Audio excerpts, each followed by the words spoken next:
Okay, so we've already did quiz 1 and quiz 2 in the part 1 video. Now we're doing quiz 3 and 4.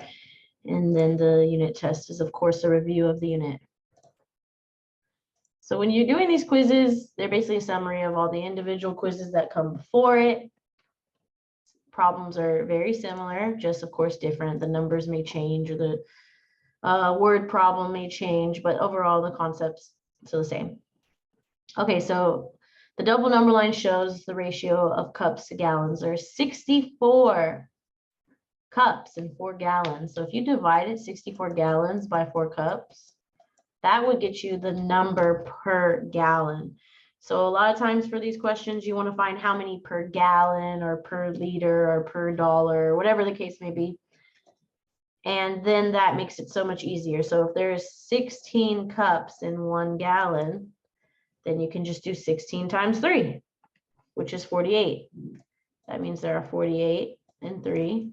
And then you can even do the entire number line if you need to, but you don't have to. That's just more work. But if in 2 gallons, there would be 32. So basically, you just add 16 each time. So the answer was 48. The table shows the number of students who signed up for different after-school activities. Each student signed up for exactly 1 activity. The ratio of photography students to chess students. Okay, photography is 8, chess is 4. So that's an 8-to-4 ratio, which you can simplify by dividing both numbers by 4, would then get you a 2-to-1 ratio. So that's that. The ratio of photography students to all students is 8-to-32. Same thing, you want to simplify. You know, if you had 8/32 and you simplify divided by 8, that would get you 1/4. So that's a 1-to-4 ratio. And then, of course, the last one is the ratio of chess students to all students, which is 4/32, which is simplified as 1/8. How many bricks are in 1 layer of the wall? Okay, well, it looks like it's going up by 50 each time. So just go down by 50. 50 in 1 wall. If 1 week is 168 hours, then do 1008 divided by 168, which will get you 6. So that means 6 weeks is that many. And then if 1 week is 168, then do 168 times 5, which would get you 840. And that's that. Very simple. So this is a 4-to-3 ratio with a total of 7 balloons. If there were 21, how many of each? Okay, well, if you had a 4-to-3 ratio from solid to stripe, then you just double that. Does that equal 21 when you add it? Nope. So you're going to add 4 and add 3 again. Does that equal 21? Yes, it does. 12-to-9 ratio gets you 21. And that's pretty much quiz 3. Moving on to quiz 4. Tommy can exchange 8 euros for $11. At what rate?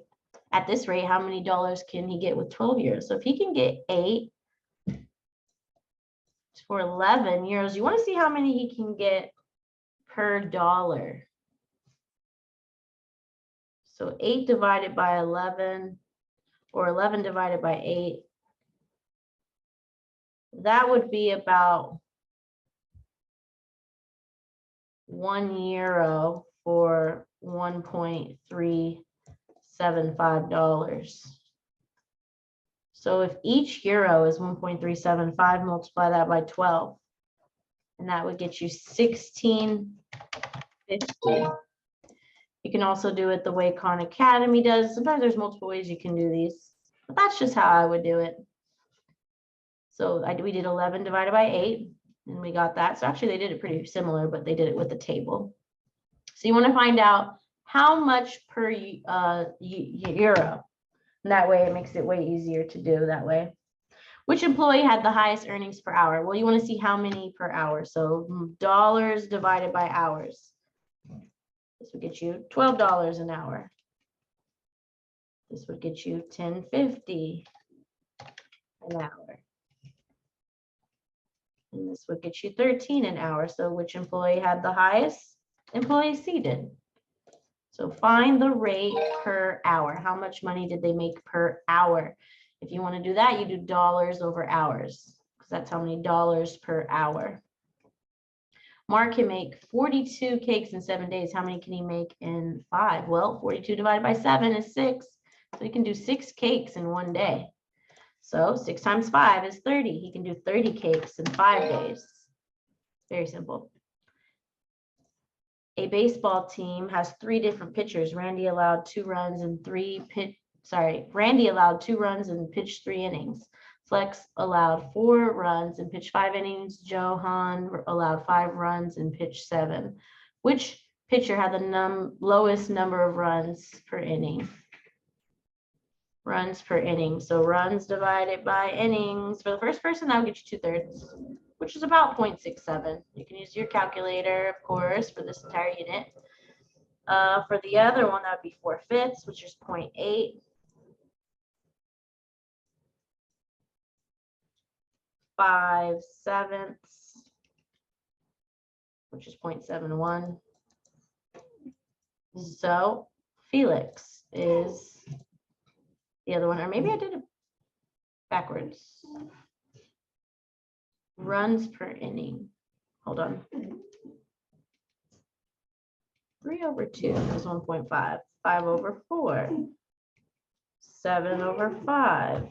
Actually, sorry, Randy. I did it backwards. Sorry, we're doing how many runs per inning. So you're going to do innings on top.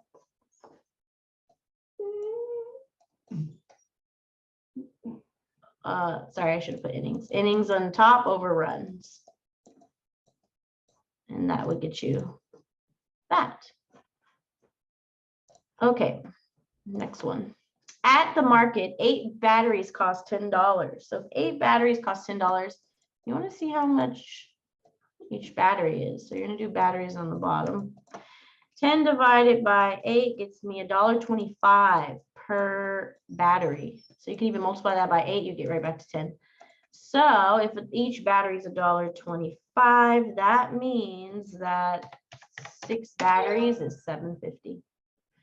And so that's pretty much the unit. You're really just finding out how much per, like batteries, how much is one battery. And then after that, it's pretty simple. So it's very repetitive for this unit. Let me know if you have any questions. Good luck.